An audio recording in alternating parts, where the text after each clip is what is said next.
Okay, karmic law is basically the law of what goes around comes around. You sow the wind, you reap the whirlwind. And karma exists at every level of microcosm and macrocosm. And the fact is that particularly the Western world, but the entire world really in the 20th century, became totally focused on the evil intentions, at least at a political, social level, of the drive for greed, for profit, for conquest. The whole 20th century was one of wars, and of course they continue and are building up toward a final conflagration. So the karma of greed and of oppression, the whole colonial project of Europe and then the U.S., the oppressive treatment of peoples without capacity to defend themselves, all of this has created now a karmic backlash where the chickens are coming home to roost in the West. And but at the same time, because of the globalization and the karma of basically all of the tribes and the nations and the peoples who have fallen into a degraded state, there is a collective death drive that is underway. So the karma is simply the unfoldment of what the egos have internally wanted because of their own exhaustion, their failure, their mistreatment of the world and of one another, and the basic cruelty of life in the ego. And it can't go on anymore. So that the karmic law has determined that this civilization comes to an end. The higher law, here we get into the divine law, cannot tolerate any longer the suffering of peoples and the oppressive conditions. So it is being brought to an end as quickly and as mercifully as possible, but in a way that will enable awakening and a teaching and an understanding of the meaning of it all before it ends, so that there is an opportunity for transcendence and for gaining the merit of creating a new world of a higher sort.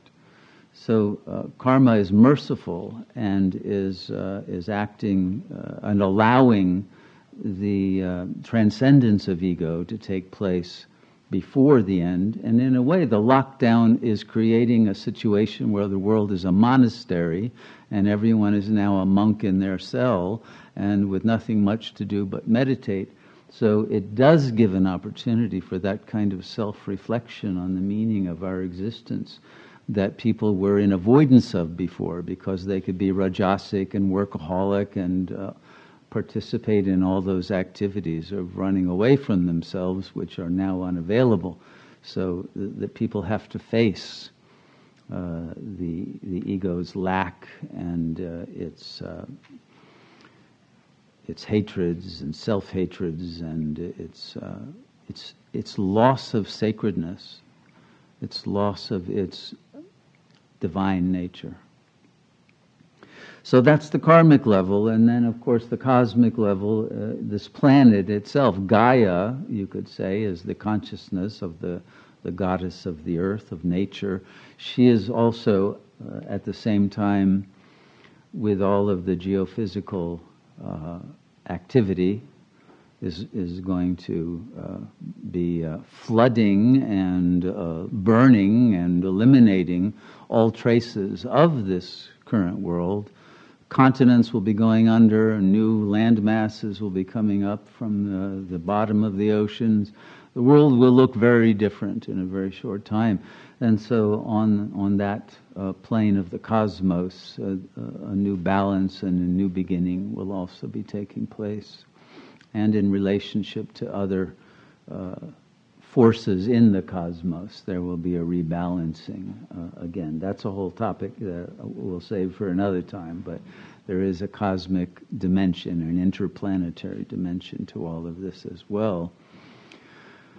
But the real governing force is the divine law that has been prophesied, and humans have been warned about, that if you acted in a certain way, there would be a return of that power that would set everything right, an apocalyptic revelation of the truth of what reality is that had been lost in the ego illusion, and a return of all of the lost souls to the light, involuntarily, but all would be brought back to the God Self in a singularity and a movement of vibrational frequency that will wash out the phenomenal illusion for all of those beings.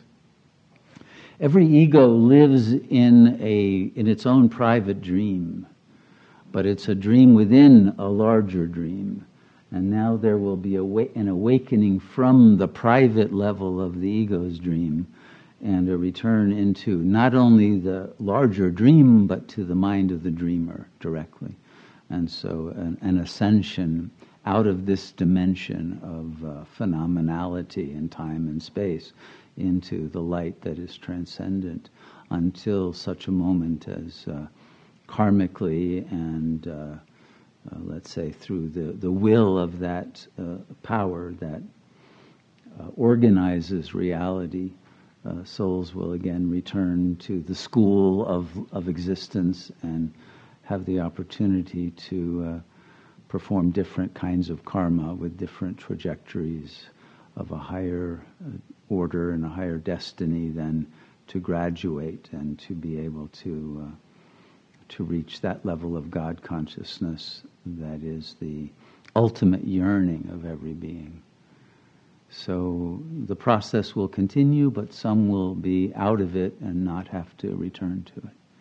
So all of those levels are working simultaneously and in harmony with each other. Okay?